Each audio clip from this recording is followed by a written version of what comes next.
start-up grenobloise Drug Optimal s'intéresse à l'incompatibilité physico-chimique. Pour éviter des situations dramatiques, lors d'une hospitalisation, l'équipe a développé un logiciel intelligent. Alors que la cathédrale Notre-Dame de Paris rouvre aujourd'hui, le diocèse de Grenoble-Vienne et le département de l'Isère lancent une expo pour mieux connaître le patrimoine architectural de leurs églises construites au XXe siècle. Et puis, où en est le projet de transport par câble entre Fontaine et Saint-Martin-le-Vinoux? Quelles sont les options envisagées par le syndicat mixte des mobilités de l'aire grenobloise? La réponse avec Sylvain Laval, le président du SMAG, invité de ce JT. Bonsoir à toutes et à tous, ravi de vous retrouver dans ce JT du vendredi 6 décembre 2024. Du lundi au vendredi à partir de 18h, l'essentiel de l'actualité du Grand Grenoble. S'achemine-t-on vers un procès dans l'affaire Bonfanti, un cold case qui rouvert 36 ans après les faits? Leur avocat Maître Boulou et la famille de Marie-Thérèse Bonfanti, disparue le 22 mai 1986 à Pontcharrat, peuvent y croire, même si toutes les voies de recours n'ont pas encore été épuisées. En tout cas, le dossier de la procédure a été renvoyé devant un juge d'instruction suite à l'arrêt ce vendredi matin de la chambre d'instruction de la cour d'appel de Lyon, qui a estimé que la prescription n'était pas acquise. Il s'agissait de savoir si elle pouvait débuter au moment des aveux du suspect en 2022. Yves Chatin, entendu comme témoin en 1986, avait été mis en examen lors de la réouverture du dossier et avait avoué avoir tué la jeune mère de famille et l'avoir enterrée à la Buissière. Incarcéré dans un premier temps, l'homme de 58 ans avait été remis en liberté au terme d'une décision de la Cour de cassation. Il pourrait donc bien retourner derrière les barreaux, mais compte bien faire un nouveau pourvoi. Multiplier les perfusions n'est parfois pas la meilleure solution de guérison, n'en déplaise au Dr House. Pour éviter de créer des bombes chimiques, une jeune entreprise iséroise, Drug Optimal, a créé, avec des techniques d'intelligence artificielle, un logiciel qui peut prédire les incompatibilités. Plus de 300 nouvelles IPC ont pu être identifiées et testées pour peut-être des centaines de vies sauvées. Maxime Sonnen. L'incompatibilité physico-chimique. C'est un terme obscur, mais qui représente une vraie plaie pour le milieu médical. Il s'applique à des interactions que vont avoir des médicaments lorsqu'ils sont mélangés avant d'être introduits dans le corps humain. Une poche de perfusion, par exemple. Pour de multiples raisons, telles que la température, les concentrations ou des réactions chimiques, certains de ces mélanges peuvent devenir inefficaces et même dangereux. Et nous manquons cruellement d'informations sur ces fameuses IPC. Les scientifiques s'y intéressent depuis des décennies dans la littérature, notamment les pharmaciens, où ils testent les différentes combinaisons de médicaments pour savoir si c'est compatible. Le souci, c'est qu'il y a un nombre de combinaisons à étudier qui est absolument démentiel. On est à un peu plus de 167 000 couples. En 50 ans de littérature, on a analysé, on a obtenu de l'information sur environ 6 000 couples.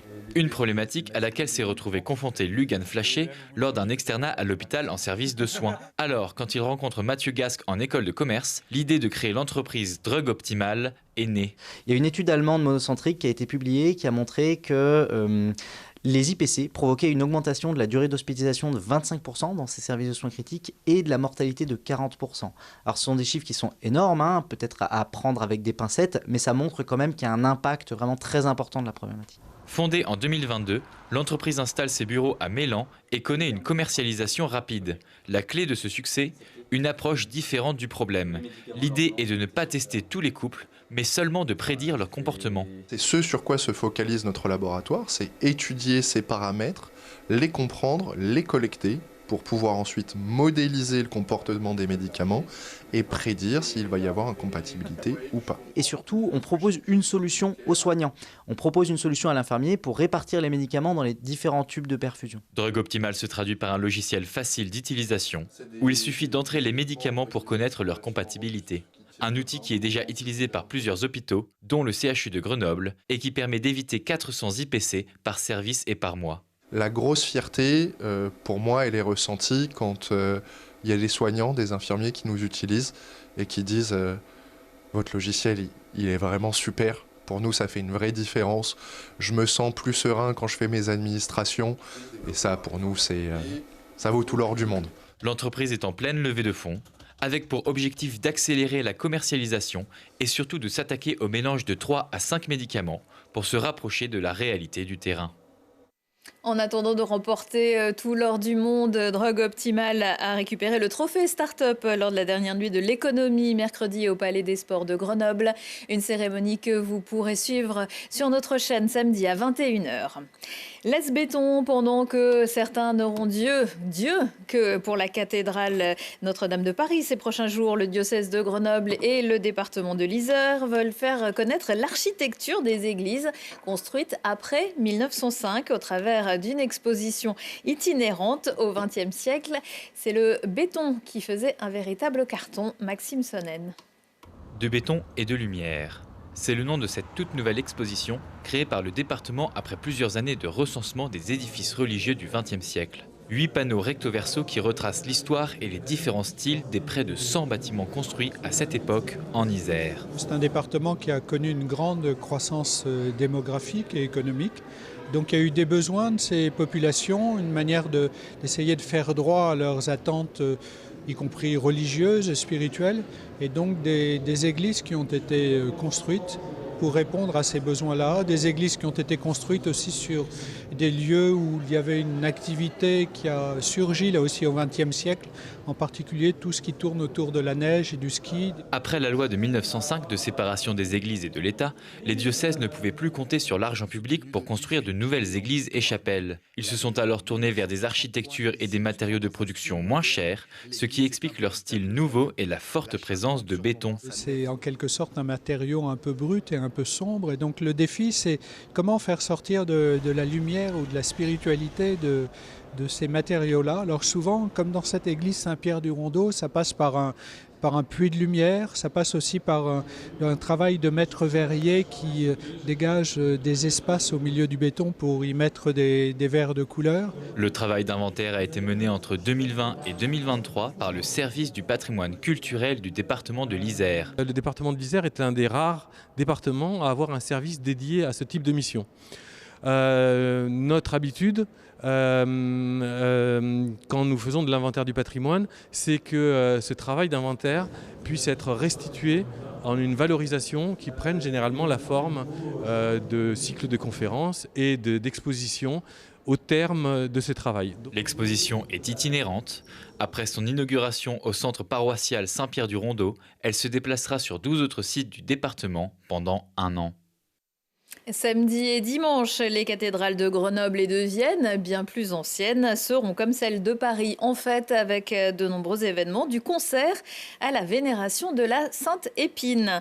Indissociable de Noël et des épines, le sapin. Si vous n'avez pas encore le vôtre, le marché des producteurs locaux a ouvert ce vendredi sur le boulevard Clémenceau de Grenoble. Il restera jusqu'à la dernière minute le 24 décembre. Du Norman, de l'Épicéa, du Pungens ou du Nobilis, 8 producteurs isérois entre Beldon, Vercors et les Terres Froides proposent leurs arbres élevés avec amour dans les pratiques respectueuses de l'environnement. Le marché est ouvert tous les jours de 8h30 à 18h.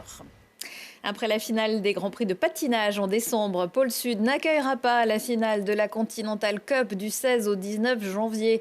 Coupe d'Europe pour laquelle les brûleurs de loups sont qualifiés. La Fédération internationale de hockey sur glace aura finalement préféré Cardiff, la patinoire de la capitale du Pays de Galles, pourtant déjà haute en 2023. Pour se consoler, on pourra toujours regarder sur Télé Grenoble dimanche à 14h l'épopée des Grenoblois pendant les demi-finales au Danemark le mois dernier. Un doc en immersion à Aalborg, baptisé Never Ring the Bell, sur la glace et dans les vestiaires. Comment l'équipe a su se mobiliser pour atteindre la finale, avec le discours du coach suédois Per Angberg, version commando. Never ring the bell. Et si l'injonction trouvait sa place dans un autre domaine, on va parler des mobilités de l'aire grenobloise. À présent avec vous, Sylvain Laval, bonsoir. Bonsoir. Et vous êtes le président du SMAG, le syndicat mixte des mobilités de l'aire grenobloise. Le gros projet dont on entend beaucoup parler depuis un peu moins d'une dizaine d'années, c'est celui du transport par câble entre Saint-Martin-le-Ginoux et Fontaine. En mars dernier, la commission d'enquête avait rendu un avis défavorable à la déclaration d'utilité publique qui notait entre autres un budget trop élevé. On est autour de 70 millions d'euros, des avantages pas forcément significatifs sur le désengorgement de la circulation et ses conséquences sur la qualité de l'air. Votre réponse est finalement intervenue aujourd'hui. La réflexion a été longue. Oui, parce que lorsqu'on parle de projets d'infrastructure pour des décennies à venir, qui représentent plusieurs millions d'euros, comme vous venez de le rappeler, et qui sont pris dans des processus techniques et réglementaires extrêmement complexes, on ne peut pas apporter des réponses hâtives et raccourcies, parce qu'il faut avoir l'ensemble des éléments pour bien décider, pour bien analyser et pour bien réfléchir. Et c'est le temps que nous avons pris avec les services compétents, avec des bureaux d'études spécialisés, pour voir ce que nous pouvions tirer de ces analyse où une partie des choses qui sont dites dans ce rapport d'enquête sont entendables. Il y a des choses qui ont évolué et qui sont nécessaires de retravailler. Et puis, il y a d'autres parts qui relèvent de la subjectivité. Et là, chacun se fera son opinion. Vous avez décidé de ne pas classer le dossier, de lancer de nouvelles études. De précédentes avaient déjà été faites pour un montant de 7 millions d'euros. Qu'est-ce qu'on fait? On les jette à la poubelle? Non, pas du tout. Ce que nous disons aujourd'hui, c'est que nous considérons que ce projet, sur son principe et sur sa nécessité, est pertinente. Mais une fois qu'on a dit ça, il faut savoir comment nous le faisons. Et il est clair que c'est un projet qui a été pensé dès 2014 et nous sommes aujourd'hui bientôt en 2025. Et il y a des choses qu'il faut revoir, réinterroger. Donc dans les nouvelles études que nous allons engager, ce sont des études partielles. Donc on ne met pas à la poubelle d'une certaine manière tout le travail qui a été fait. C'est de revoir des éléments de fréquentation.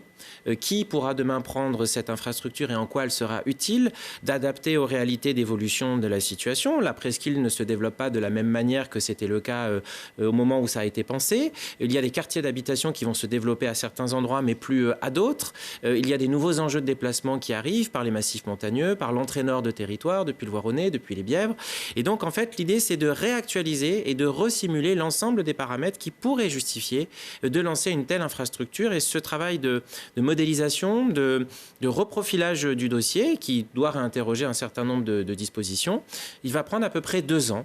Et dans 2 ans, nous y verrons clair avec des éléments objectifs, pas des interprétations subjectives, pas des règles du jeu qui changent en cours de route parce que le zonage de l'État modifie sur le risque inondation, parce que certains changent d'avis politiquement subitement au cours du mandat. Non, nous prendrons tous ces éléments-là avec objectivité qui seront préparés pas par nous, mais par des gens compétents, des bureaux d'études spécialisés et qui nous permettront, le moment venu, de prendre la bonne décision. Est-ce que c'est pertinent? Alors oui, on pourra engager un processus pour construire l'infrastructure qui prendra lui-même encore plusieurs années. Après, on repartira pour une enquête publique. Pour plusieurs etc. années, une nouvelle enquête publique, ou alors il sera estimé que c'est finalement pas pertinent et il faudra peut-être réfléchir à d'autres choses. En tout cas, ce qui est certain, c'est que sur ce secteur-là, ce carrefour de la presqu'île scientifique, ce croisement d'un certain nombre de flux de déplacement qui aujourd'hui est terriblement congestionné, qui fait face à des obstacles naturels importants comme les voies ferrées, les autoroutes, les rivières, nous avons besoin d'une offre de déplacement nouvelle.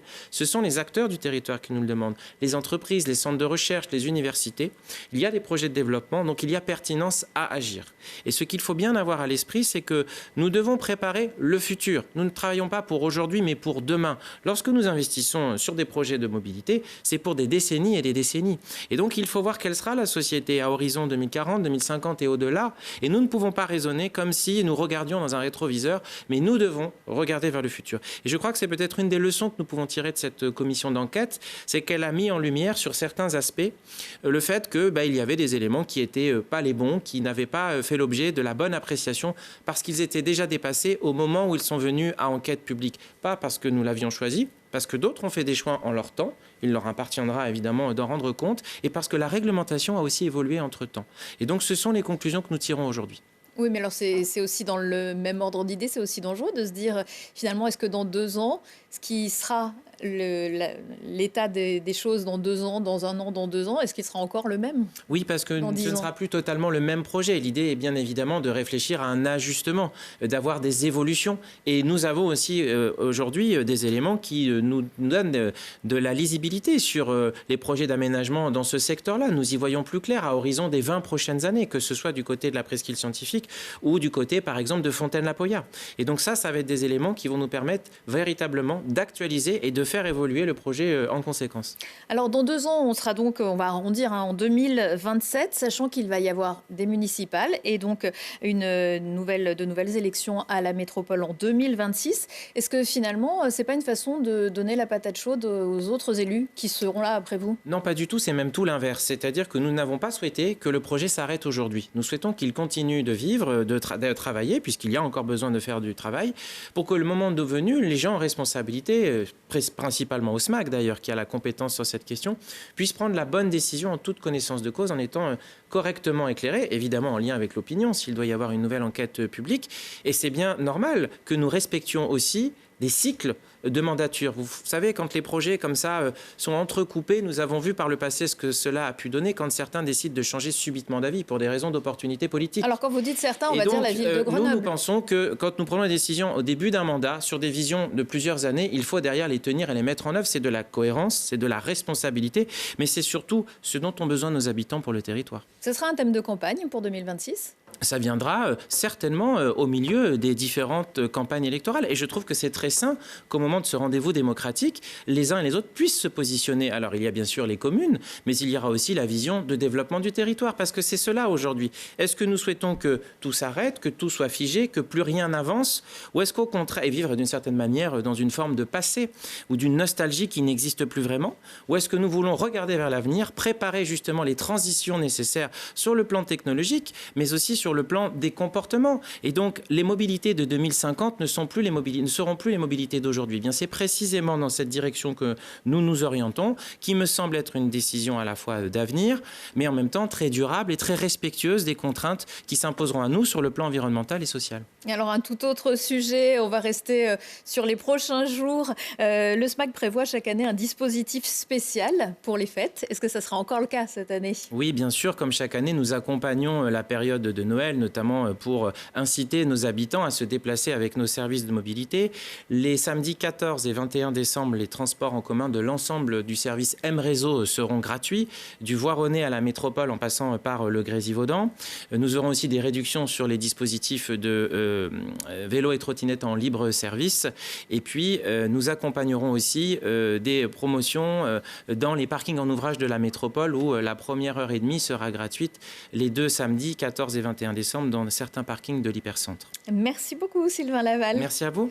Dans l'agenda du week-end, il paraît que l'on peut dire beaucoup avec son corps et Quentin Vanal a bien compris. Ce mime acromate, bruiteur, clown sera sur la scène du Théâtre Rond de Sassenage samedi. Un visage tout en élasticité et un corps désarticulé qui parle mieux que des mots et s'en donne à cœur joie dans un florilège de situations épiques et cocasses. Une séance en fin d'après-midi pour que petits et grands puissent en profiter. Ouh là là, un spectacle pour les plus de 18 ans à la basse-cour samedi soir. C'est aussi le langage du corps, un spectacle d'impro défeuillage burlesque sur le modèle popularisé par Dieta Avanti. C'est proposé ici par le collectif Sucré Chéri Chéri. Au programme des surprises, de l'humour, du glamour et des défis, venez prendre part à la création de numéros uniques. Et puis Télé Grenoble prolonge le plaisir pour tous les âges. Dimanche à 21h, nouvel épisode des prolongations pour voir ou revoir des films qui ont marqué les dernières rencontres ciné-montagne. Ce week-end, Painting the Mountain, dans ce film où se mêlent photographie et ski au plus haut niveau. 3 skieurs chamonniards et un journaliste proposent une autre vision de la Patagonie argentine. L'adage ne dit-il pas que la beauté réside dans l'œil de celui qui la regarde, avec aussi Keep in Burning, l'ascension en famille de la voix Eternal Flame. C'est la fin de ce JT. Retour de l'actu dans 1 heure et en replay sur télégrenoble.net. Dans quelques secondes, la météo, la neige est attendue. Belle soirée et excellent week-end à tous.